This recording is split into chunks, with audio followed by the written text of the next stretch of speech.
All right, good evening and welcome to the New Haven Museum, and thank you for coming tonight for a conversation on culture, identity, and character with Long Wharf Theater. My name is Cynthia Riccio, and I am the Director of Programs and Planning here at the museum. I am going to introduce Vanessa Soto, who is a member of Long Wharf Theater's artistic team, and she will introduce our two presenters for tonight. Vanessa Soto is a New Haven native who attended Hopkins School and graduated from Vassar College with a BA in Theater and Women and Gender Studies.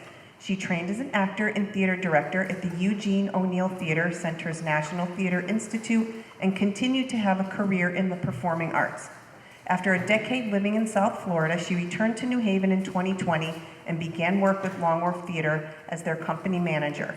Currently, she also manages community projects and assists the development team at the theater. Welcome, Vanessa.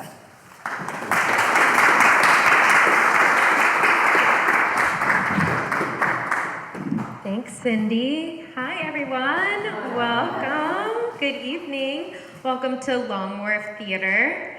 We are in our new model. We are moving from place to place. So this is just one of our many stages throughout the region. And I'm just going to announce before we get started with this program, I'm going to announce some of the shows that Long Wharf has coming up. Right now, we're actually in production in New York City. I know some of you were there over the weekend. This is a show called Torera, which is about a female bullfighter written by Monet Hurst Mendoza, directed and choreographed by Tatiana Pondiani. I don't know if I'm saying that name right, so sorry about that. And Long Wharf is producing this show in partnership with WP Theater, the Soul Project, and the Latinx Playwrights Circle. You can pick up a flyer in the back of the room for any of these shows.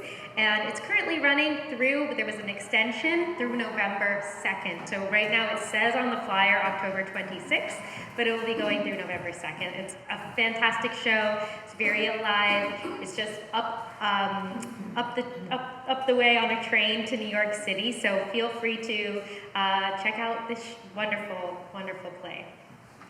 And then next in our season is a show called English. Let me just hold it here, by Sanaz Tusi, directed by Arya Shanhi, in partnership with TheaterWorks Hartford and Southern Connecticut State University. It will be at Southern Connecticut State University starting January 16th through February 1st and is currently in production at TheaterWorks Hartford. So it's kind of like a local tour. They'll be coming this way with this very same show that is about Iranian students learning English. So hence the English. They're in an English classroom. It's a fascinating take on learning languages and what that means to identity and culture. Wonderful show. And then we have our wonderful show, August Wilson's Gem of the Ocean, directed by our local director, Cheyenne Barboza, in the Canal Dock Boathouse, which some of you may have seen our show, A View from the Bridge, a couple of years ago, and that is here in New Haven on February 27th through March 15th. And we also are in partnership with the City of New Haven, and we will be hosting an August Wilson celebration from now all the way through next June. And we will be doing a kickoff party in this very room on October 25th. Thank you to the museum for hosting our party here. And it should be a really nice event. It's going to be from 2 to 5 p.m.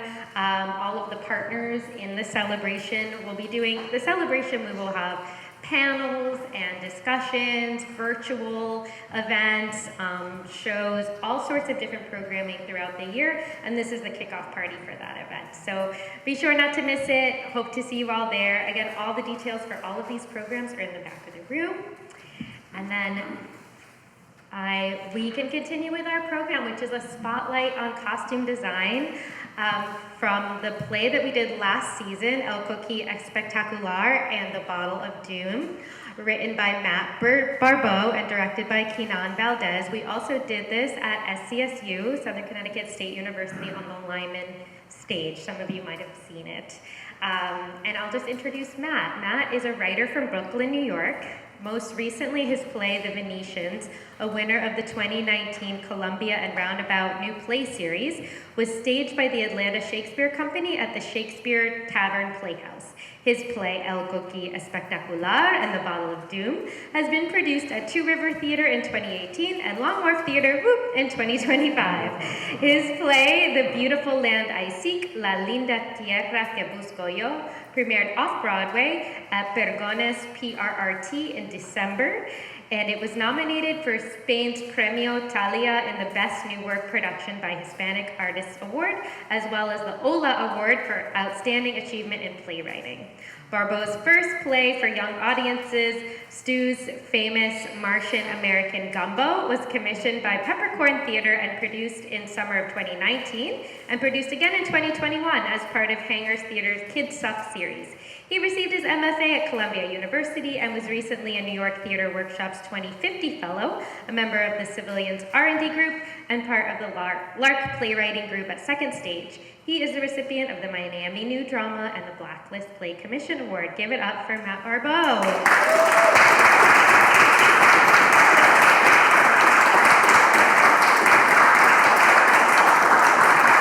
Thanks so much for being here, Matt. Thank you so much.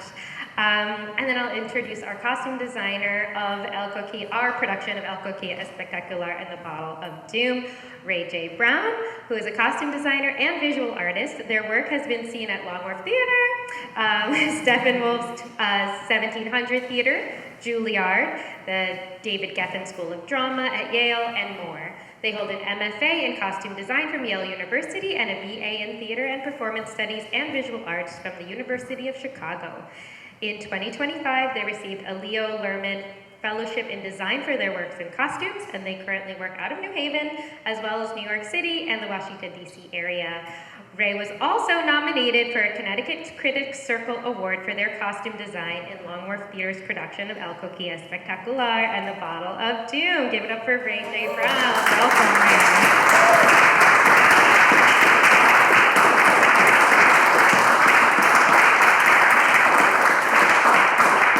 And I have to address the elephant in the room, which are these awesome costumes that you see right here next to Ray. Ray did design these awesome costumes, and we will be chatting about them later in the program. So I just wanted to introduce them, just since they're there. And then I also just wanted to give a nod to the other designers of our wonderful show, because without them, really the show couldn't come to life without the partnership of not only, obviously, Ray, Matt, Keenan, but also all of the designers and the actors. But I will speak to the design team. The scenic designer was Gerardo Diaz-Sanchez. Sound designer and composition was Nathan A. Roberts and Charles Coase. The production designer was John Horzin. Projection designer was John Horzin, because he was also nominated for a Connecticut Critics Circle Award for our production for projection design. It was a fantastic projection design. If any of you were there, you'll remember it was really something, especially speaking to kind of the comic books of it, right? It had like cityscapes, pow, bam, like all of those things kind of projected all over the stage, which really made it something special. And then the lighting designer was Ji-Yoon Chang, who we work with a lot and also designed She Loves Me, our production of She Loves Me, if anyone saw that show. Okay, and then also I wanted to really introduce Keenan Valdez, who is an incredible director who came to us from California. And I'm just going to read his bio, and then we actually have a short video with Keenan, because he couldn't be here tonight, speaking to the show, and you'll see the video. So I'll just read his bio quickly. Keenan Valdez is a director and ensemble member of El Teatro Campesino, the famed social justice theater company founded by his father, Luis Valdez. As a theater maker, he explores the intersections between the mundane and the mythic by combining elements of epic storytelling, popular music, and choreographic movement to create participatory, community-based performance. Over the past 3 decades, he has directed 50-plus productions for theaters across the country, including El Teatro Campesino, Center Theater Group, Los Angeles Theater Center, San Diego Repertory Theater, Milagro Theater in Portland, Oregon, National Hispanic Cultural Center in New Mexico, Arizona Theater Company, stages in Houston and the PRR Pregones in New York City. Keenan has won several awards for civic engagement, including the TCG Peters as Ziesler Memorial Award for activism in the theater field, and has been a lecturer of drama at UC Santa Cruz since 2009. Keenan also told me that he worked with Jacob Padron, our artistic director, when Jacob was an actor in California back in the day. So just a little something that I know about them. All right, so now, Kino, if you don't mind starting the video, we'll just take a quick peek at Keenan speaking about El Coqui. We're actually going to begin the threading process, a couple of scenes together. So what we want to do is take the tail end of 20, that'll set up the Adventures of Nuko Theory. This play has, it's all built on comic book conventions. So what we've been doing in the rehearsal room is approaching different styles of address the different storytelling conventions. So the methodology is shaped by what's in the text. In this case of the parade, it's all a collective story that's being told, right? So we're trying to develop what it feels like to have a collective story, a collective narrator, and then what does it look like in terms of the component pieces of that narrator. The other scenes have to be staged based on the action principle itself, since we're representing comic book panels in action. And then, of course, there's the realistic scenes, which require a more traditional approach, just to looking at intention and what the characters want and what's driving their behavior. Well, one of the things is that our character, Alex, is a comic book artist. So he's not a screenwriter, he's not a film director. So he thinks in terms of images and dynamic qualities on the page itself, right? So what we've been trying to do is to capture the spirit, not necessarily of a cinematic adaptation of a comic book, but is actually use the conventions that you will find on the comic book page and find their corollaries in terms of a three-dimensional space. But part of it is taking a look at two dimension and saying, how can we make it active? Well, I loved actually working with Long Wharf. The new model is fantastic and inspiring. The idea of creating a sense of theater for everyone is sort of what I naturally gravitate to. And I think with a piece like El Coqui, it's perfect for that because it is what we might refer to as a four-quadrant film if we were thinking through the Marvel Cinematic Universe. So it really has something for everybody built into it.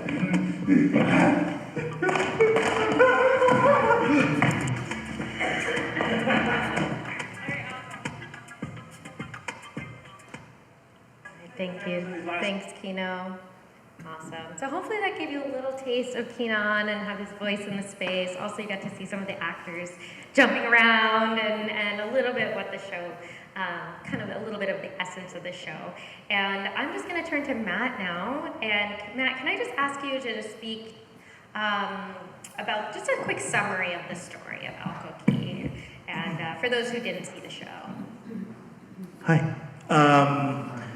El Coqui Espectacular and the Bottle of Doom is about a comic book artist by the name of Alex, who has grown up in Brooklyn and sort of has sort of professional frustrations in the comic book industry because he has a lot of ideas about how to bring more diversity and characters that he sees as more interesting into the space, and he begins working on a character called El Coqui Espectacular. El Coqui is a tree frog endemic to Puerto Rico, and he projects on El Coqui Espectacular kind of like everything that he thinks it means to be Puerto Rican, as he sort of grew up here and feels a little bit disconnected from his roots.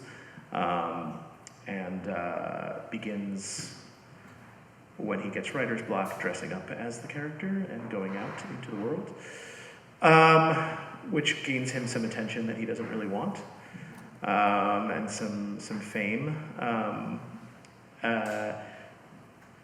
And it's when his brother, who works at a marketing firm, sort of finds himself down on his luck and at risk of getting kicked off of a Latin-focused marketing campaign, that his brother sort of has an idea about how they can work together to sort of to use the character for something, and Alex kind of begins to lose control. Yeah, I think that's... Yeah, that's pretty much He's, it. he's, kind of. he's got a friend called Jessica who's a photographer. He's menaced by the specter of all his insecurities called El Chupacabra. There's more to it too, but... Yeah, well, I'm wondering about like comic books and just like the inspiration for the play and how you as a writer, like why you as a writer wanted to bring like the comic book world on stage. Can you speak to that a little bit? Yeah, probably. I think often what happens when writing a play is that like things like ideas you'll have some independent ideas and some independent interests, and at some point you'll be walking home from the supermarket or getting off the train, and the two ideas will meet, and you'll go, that's the play. So probably when I was the first time I visited Puerto Rico when I was 8, I was really taken with Gigante masks, which are these traditional carnival masks. There's a couple of different styles, sort of regional.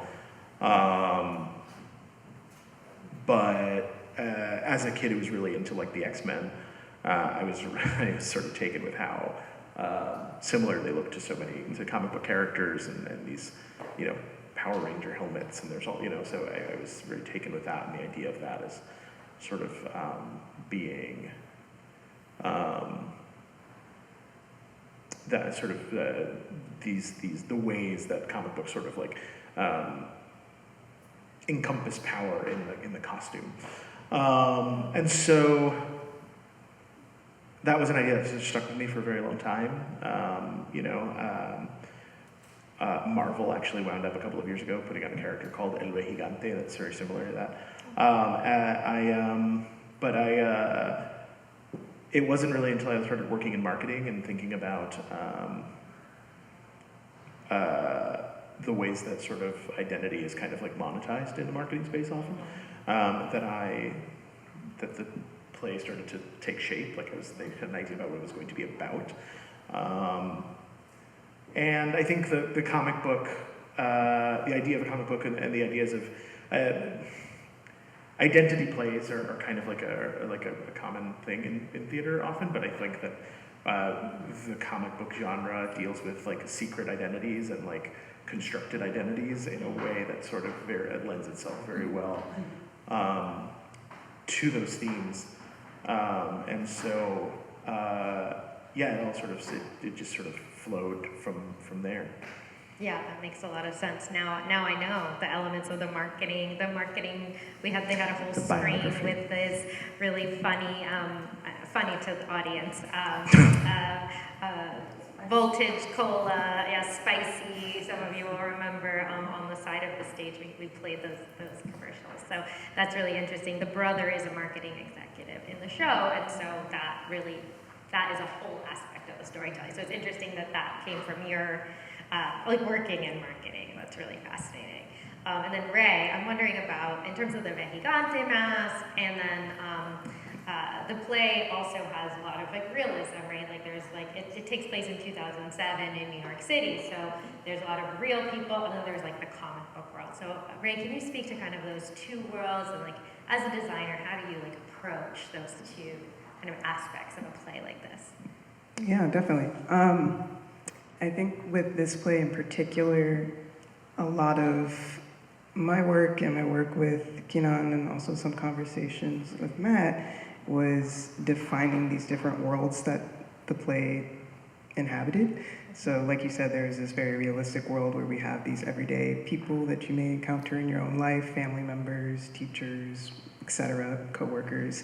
And then we had a very disparate world, which was the comic book characters, and also even the Twitterverse sort of fell into that. So we wanted to be very intentional about how those feel different. I mean, very clearly, superheroes don't look like your average everyday person, but what does it look like to Alex, who is very ingrained in that kind of canon of fictional writing and is drawing himself. What does it mean to look like a superhero to him versus what does it mean to the people that are seeing him run around in basically pajamas on the street, who are not necessarily thinking, oh, that's my neighborhood superhero, that's just kind of another crazy guy in New York.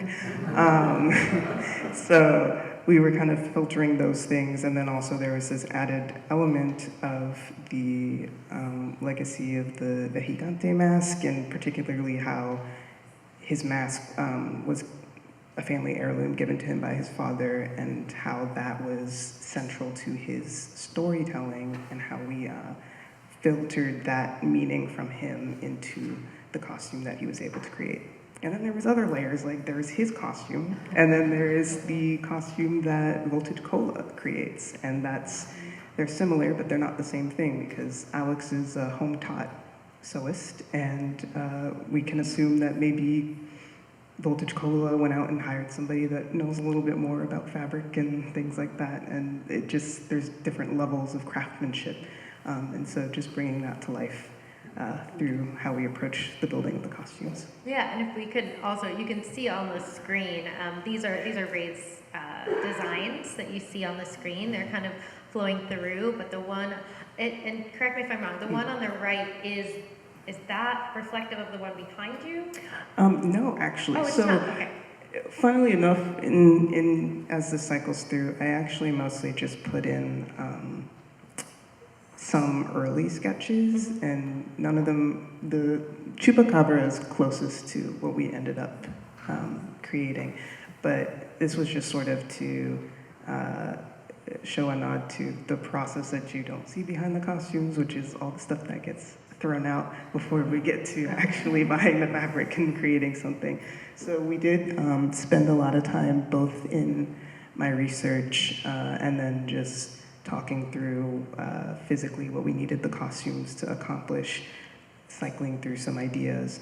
So on the bottom left, you can actually see some versions of Alex's El Coquille, and my thinking with those sketches was actually, let me first sketch what Alex draws El Coquille as, and then from there, let's extract what he's able to make a reality through his purchased clothing items and painted on pieces and maybe a little bit of sewing here and there that doesn't quite look right, but is as close as he could get to that.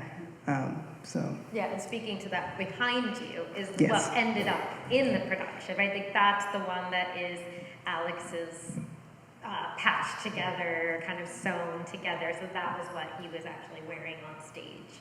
Yeah, when we met with Ray, the theater actually plucked you, and we were like, you should be with Ray. And then we met with Ray, Keenan and I, at a coffee shop, and we talked to Ray, and we were having conversations, and we were like, oh, costumes are so important to the show, and Ray is still at Yale, and we're not sure. And then it wasn't until the end of the meeting, for some reason, that you were like, and I also, oh yeah, I do cosplay stuff. So like, if you guys don't know what cosplay is, that's like New York Comic Con is in New York right now, and it's like all those people who like build costume characters. They build their characters from video games, and they build characters from anime and comic books. And we were like, oh, okay, perfect. So it was really, so I feel like it's also kind of like in your wheelhouse a little bit. It's almost like Alex is working at a slightly lower level than you are in real life when you make these costumes, yeah. I didn't actually know that. Can Yeah. you speak to what that is for you? I knew you were going to say that, Susie. I was like, oh no. I think I'm a little bit less brave than Alex is, perhaps, going out in his costumes. I do cosplay, and that's why I brought it up at the end of the meeting. And but that's actually why this play was so special to me, because I very much, in real life, am that nerdy kid, or was that nerdy kid when I was in middle school, who was scrambling around. I don't know how to use a sewing machine at 13 years old, but I would like to look like this person from this movie I just saw last weekend, and it has to happen by next weekend. So it was a lot of fun to kind of tap back into my roots and tell our costume shop manager, hey, close your eyes real quick. I'm going to do something really sketchy that is not a normal costume design practice, but I promise it'll give some life to the costume that I think we need. Some of those things include hot gluing pieces of fabric onto the gloves of his costume. Was it that one or yeah. that one? So there's some like weird pieces of gimp, that material that you use at summer camps and like make little braided keychains. Because I was also just looking around for weird scraps of material that you might use when you don't want to necessarily spend a lot of money creating something. Because if you're super passionate about a lot of different comics, sometimes you want to make a lot of costumes, and that gets expensive very quickly. So it was fun to sort of tap into those weird practices that creative people use to try to get a sense of authenticity. Yeah, definitely. Were there any challenges along the way? Because I mean, these costumes were specifically the superhero and the wish you were superhero were complicated. And so, were there any specific challenges that you found in the creation or design? Definitely. I think the first challenge that I was aware of before we even really got into production is that Matt has written a very action-heavy, or what could be a very action-heavy show, and Keenan in directing it made it so that we were seeing a lot of these actors actually embodying these movements. And, you know, we spoke a little bit about John and his projections. It just got very involved very And quickly. you saw in the video the people jumping right. around, so that was the rehearsal process. Yeah. So I always knew that we were going to have to be mindful of what they were wearing and how that would restrict or allow them to move in particular ways. You may have even caught in that video, one of our actors, Jason, was wearing this weird cardboard construction because we didn't want to give him the mask quite yet, or the mask wasn't ready yet, but he needed to be sort of aware of how his space as a person changes when you have a mask that protrudes a lot to one side. And we actually had two masks that have a lot of protrusions, and you don't want to cut that out of the design because it's important to this cultural element that we were calling to. So things like that. There was a somersault in the show that we had to go. Oh yeah. I brought in the mask, I brought in some sketches of masks, and it would be like we had our fight choreographer walk through some of the fights with these pieces, and then we'd be like, oh, okay, stop there. We're gonna adjust that because we don't want to poke anybody in the eye. But that's sort of all part of the game. Yeah, for those of you who didn't see it, it was a very incredibly physical show, so these things were incredibly important, as well as a lot of quick changes, right? There was like a lot of quick changes, I know, backstage. And then Matt, did you have any challenges in producing this play, and then what support were you able to kind of like receive along the way, and just maybe speak to like the journey of El Coquilla Spectacular and how it got to where it did with Long Wharf? So I worked on this play a bunch in like smaller ways. I workshopped it, I brought it to a couple of writers groups. I submitted it to, there's a theater in Brooklyn called the Brick Theater that does a lot. It's now more dedicated to smaller experimental work. It's still a really cool place. There was just a write-up in the Times about it. But at the time they had a very heavy like festival calendar, so they had a comic book theater festival, and it was like, guess what? And we did it there, you know, very cheaply. We did. I won a grant for the play for development of it in like 2016 and put it up. No, it was earlier than that. I don't know what the timeline is. Don't worry about me. We did a workshop of it, and then it also and one of the members of the grant panel was John Diaz, who at the time was the artistic director of Two River Theater, and so he asked to read the play.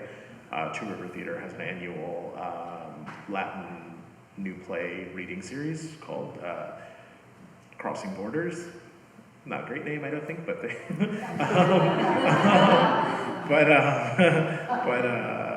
but it is a great festival, and it's really a cool opportunity for artists to have their work on Two River Theater stage, which is very far from here. It's in Red Bank, New Jersey, but it's a really cool theater. So we, and then they wound up producing the play. So it's been an interesting process because it is a play that feels very big.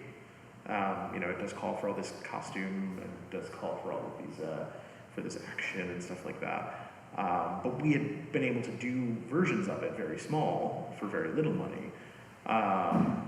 And sometimes it was a little bit hard to like convince people that kind of thing was possible.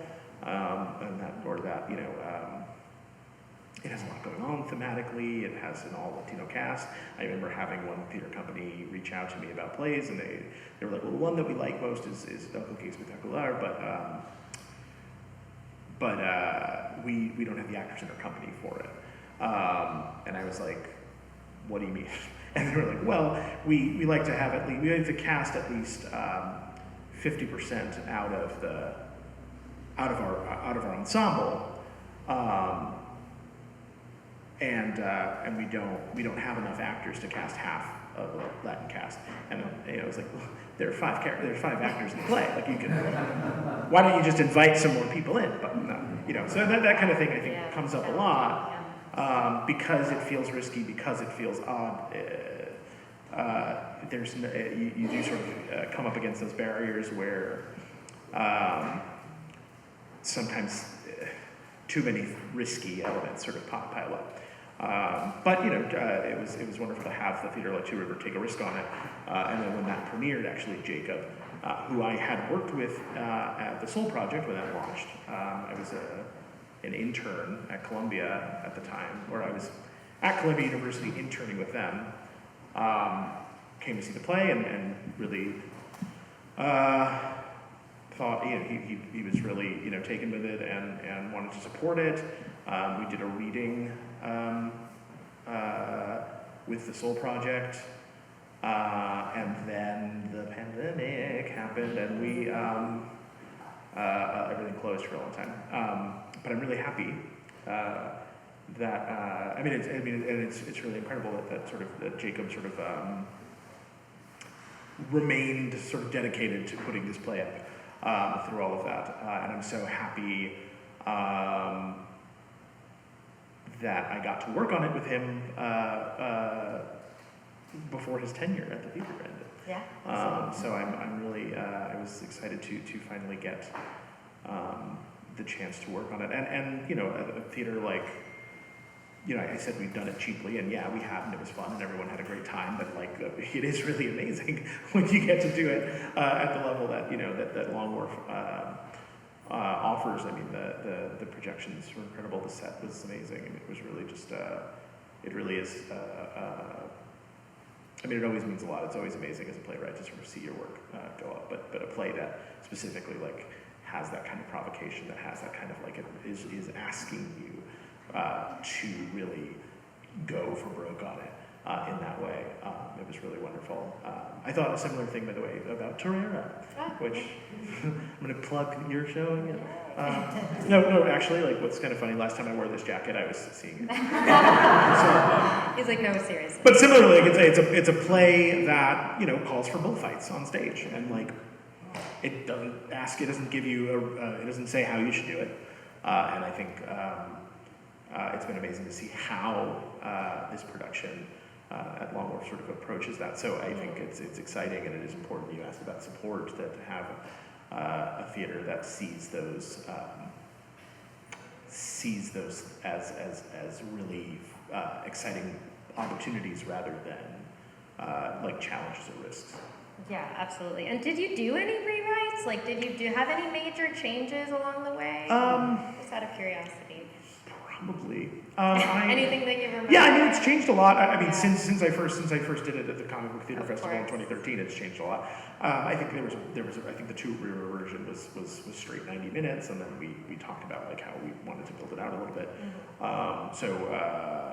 The Soul Project reading extended, I think, back to a 2-act structure with an intermission in the middle. And then even working with Kinan, there's like little tweaks and changes that sort of happen along the way. Sometimes it's really, this happens a lot working on plays, especially stuff that I wrote a long time ago, is that something that has been bothering me for years will suddenly have an obvious solution that I'll sit in the room and go like, oh, like that line, I never really liked it, but it should just say this other thing. I should phrase it this other way. If I cut a couple of other things, it all flows better. But something will BW for a very long time, and then you'll sit down and hear it one day again and just be like, right. And some of that's experience, I think. So which is why I say it's kind of a gift to go back to a play that I wrote when I was in my 20s, and revisited, I think, my current experience. But at the same time, you don't want to like overwrite that guy, that writer, that person who that was writing at that stage. But yeah, I mean, I think it is in the best shape it's been because of the workout that Kinan and the cast were able to give it. So yeah. Amazing. And then Kino, I'm wondering if can you show that this is frozen for a little while? I just wanted to let Ray to kind of speak to the other parts of the PowerPoint. Like looks like this was like a ton of your research. Yeah, this is one page of... One of many, I'm sure. A big part of the costume designer's job is research with any play. It doesn't have to be a historical play for you to do a lot of research.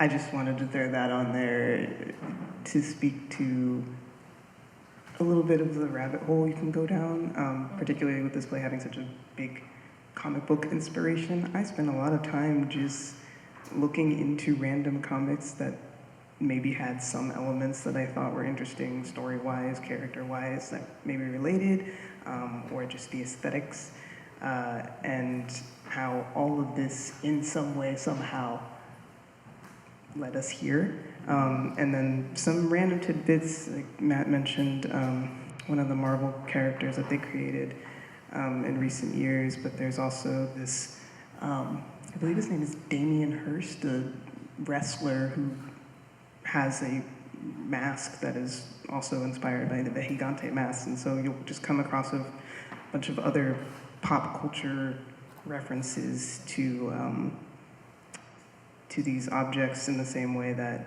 it's written into the play, and those things kind of also find their way in. Just looking at other artists' work and seeing how other people, create hallmarks to these things that are central to this play. So, yeah, that's what that slide is about. Awesome. Can you show, maybe go through the other? Is there another slide? I'm trying to remember. Thank you so much. Yeah.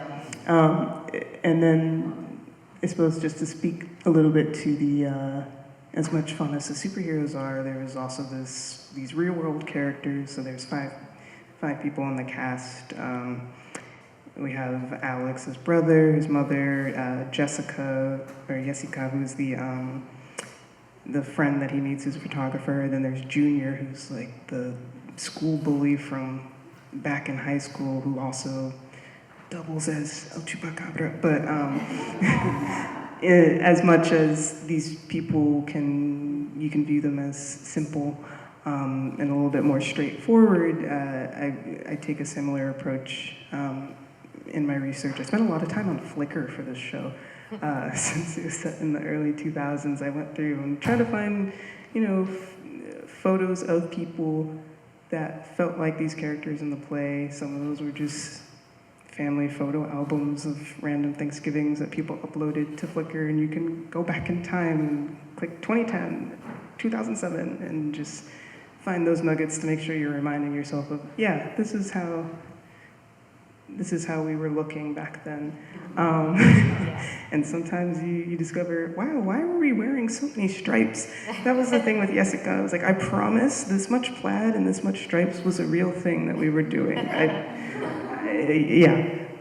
But for example, Junior, these are just like a couple of sketches. The ended up being sort of a melange of these two different tracks here, but Yeah. you can see there's two disparate versions of, he has a moment where he does a diss track performance, and we were toying with the idea of kind of making it feel like a music video, and Kenan at first was like, yeah, I think Daddy Yankee, and so I was like, okay. I can do like the tame version, or we can go super Daddy Yankee. And you show those versions, and sometimes it's like, it's a little too far. Or, like, let's go in between. So there's a lot of stuff that is useful in the process that does get thrown out, but it's involved in the final design. In any case. Absolutely. Was there another one more? Yeah. Oh, That's just the color version. That's the color version. Yeah, on the that's last slide. basically his entire track, as That it was ended his up being in the actual- show. Yeah. It ended up being like that, so you can kind of see the difference. Yeah, for sure. Cool. Great. Well, we also wanted to open it up to questions in case any of you have some questions. So we're going to do a little mic shift, but does anybody have any questions for Ray or for Matt? Yes. When I first saw the show, I couldn't take my eyes off the homemade costume. It really looked like a young man had done it by hand himself, the little cutting and adding on. How did you come up with all of that? There's so many individual little details that tells you the story behind how that got created. I'm glad that came across. That's exciting. I think I really just try to step back into how I would have done it. He's like in his 20s, but still, when I was first starting out, I had to kind of throw out my actual costume designer brain that has now been formed by going to school and think back to when I wasn't trained and didn't really know how to use a sewing machine properly. How would I maybe approach some of these things? So a couple of details that came about are paint, for example. That's an easy way to get some details on the costume if you don't have another way to do it. Some motifs that I found in superhero costumes that I wanted to replicate was sort of, you'll find kind of hexagonal patterns that feel a little bit futuristic. That felt like something that might be in a superhero's costume, but he's not going to go to the spandex fabric store and buy a fabric that looks like that. So how is he going to make it look like that? He's going to spray paint hexagons on it and call it a day. And that's what I did. And then other things, like I would go to the costume shop and be like, all right, to get this sort of shape that he's designed in his drawings, he's not going to cut out individual pattern pieces for his shirt or his fabric where there's the red shape versus the orange shapes. So can I ask you to haphazardly, even though you are a trained professional, sew on this piece of nylon as if you were a 19-year-old man that has never sewn before? Please and thank you. So those kinds of things. And then, as I mentioned before, the gloves, that was just all hot glue. And I was like, don't look at me doing this. I'm just going to do this, and it'll kind of all add to the mystique at the end of the day. It's so cool. Then you see the professional team's production of it. Just such a great production. Yeah. You came across. Thank you. Anybody else? Any comments? So Matt, in regards to the brother, what's his name, Joe? Joe. Yeah. In regards to the whole translation thing with, trying to learn Spanish and so forth, did that come from your own experience or just things you were seeing? Yeah, I think it comes from, Joe's worse at it than I am, but I think, but he's trying, damn it. It comes from, I think it's kind of the ways that sort of, I think they're sort of, they're trying to find a balance in sort of like who they are, and I think what Joe is sort of struggling with is like what's expected of him as a Latino in his workplace, and what he's sort of being called upon. He's just, part of his dilemma is that he's like, he's expected to be an expert on everything. And I think I'm a fan of the sort of the way the play sort of winds up, and then you're something else. you're who you are, here, and everything that means. And you're not less of something or less of something else. You're sort of fully yourself. And but yeah, I think that sort of desire to sort of, he's learning language, I think, first as a professional obligation, and I think it sort of, as he gets more into it, I think it becomes something that he sort of really sort of values on his own, because he continues with it even after he gets, spoiler alert, he gets fired. So he's like listening to it still at the end of the play, which I think is sort of my way of placing him as someone who's like continuing this journey for different reasons now. Yeah, and I think that in the show, right, there's a lot of this cross-cultural identity struggle, which I think a lot of Latinos in the United States have, that you're not, in this case it's Puerto Rico, but like you're not Puerto Rican enough, but you're not American enough, and that's a huge theme in the play, and it comes up, I think, in almost all the characters in some way, right? Correct me if I'm wrong, and I know that it's central to Alex's character. Junior certainly feels it. The mom character kind of has a reflection of that. And then my question is, like, was that something that you experienced? Was that something that you felt that was like important to just speak to in terms of like bringing that to light and bringing that to audiences? Yeah, I mean, I think, like you said, I think it's a common experience for people, not just Hispanic people, No, but not I think a lot of people who are,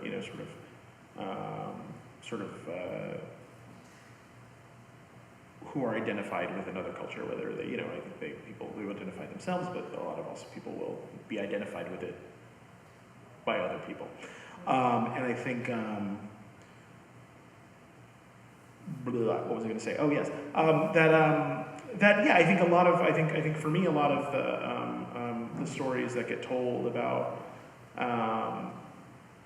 the Latin community in the U.S. are about immigration, which is valuable and important. But it is also, as time goes on, a sort of diminishing part of the tapestry. There's there's more and more folks who are born here, second, third generation, that is, and as more time passes, sort of becomes its own culture, its own with its own sort of distinct hallmarks and sort of identifying factors. So I think it was important to me to write a story that was more about what my experience, growing up, being born in New York and living my whole life in New York, rather than writing about characters who migrated here in, the 50s or something like that. Yeah. Yeah, absolutely. Thank you for answering that. Any other questions from the audience? Jeff? I was curious, what happens to these beautiful houses as the production's done? Do they go to the next production of the show, or do they inspire the next costume designer, or were you inspired by previous photos of the production? I don't know if I'm familiar with how that works. Yeah, it's different per production. So for production that we just did at Long Wharf, there's no plans for a remount at this time. So typically they'll go into storage with whatever theater you were working with. Or if there is a plan to remount, they would travel.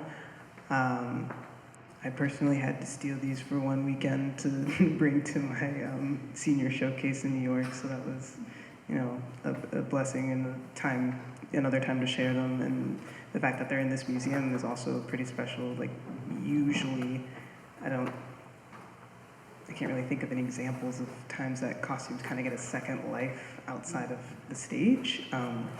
Almost as like a Broadway show, and you're putting up Elphaba's costume from Wicked or something. That's usually the type of stuff you see in a museum. But yeah. Yeah, we have a giant costume stock. Well, Yeah, a giant costume stock. Things will get reused sometimes for sure. Sometimes with something this specific, maybe not so much. And then it just depends designer to designer. You mentioned whether or not like people look at previous productions. I personally try not to see any renditions of a previous production unless for some reason somebody wanted to request something be refabricated, just so you can try to get your like first pass at it, and then I'll go back and be like, I wonder what somebody else did after the fact, which can be fun. But yeah. Great. And then just before we go, because we're running out of time, I just wanted to speak to any other projects, any upcoming projects you might have. Do you have anything, Ray, coming up? I will be at Yo Rep Theater in the spring for their last production of the season, Furlough's Paradise. So that, I believe it opens in April, if I'm not mistaken. Yeah. So if you're local, that's one thing I'm doing in Connecticut. Awesome.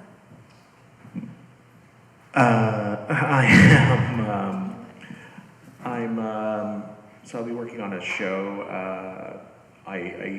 that premiered in December in New York at PRTT Paragones Theater called The Beautiful Land I Seek, which is a play about the time that two Puerto Rican nationalists tried to assassinate President Truman in 1950. They weren't successful, as you know.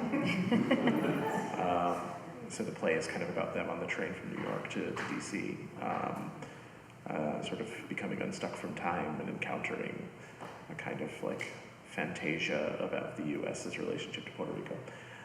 So it went up at PRTT Paragones. It's going to be done by Teatro Chelsea in Boston at the end of the month, which I'm really excited to see. I haven't been involved in the process. They're staging it very differently than how we did, so it'll be fun.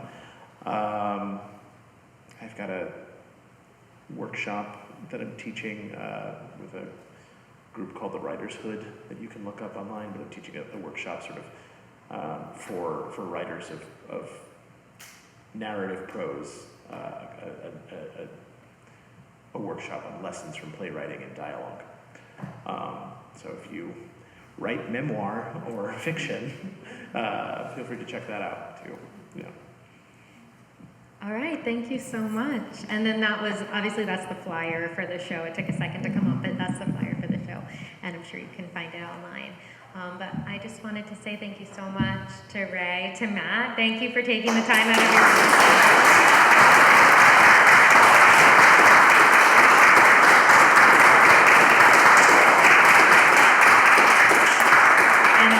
Also, obviously, big thank you to the New Haven Museum for hosting us tonight, and thank you all so much for being here, my staff members for the support, and have a great night. Grab some flyers on your way out. Take care. Good night.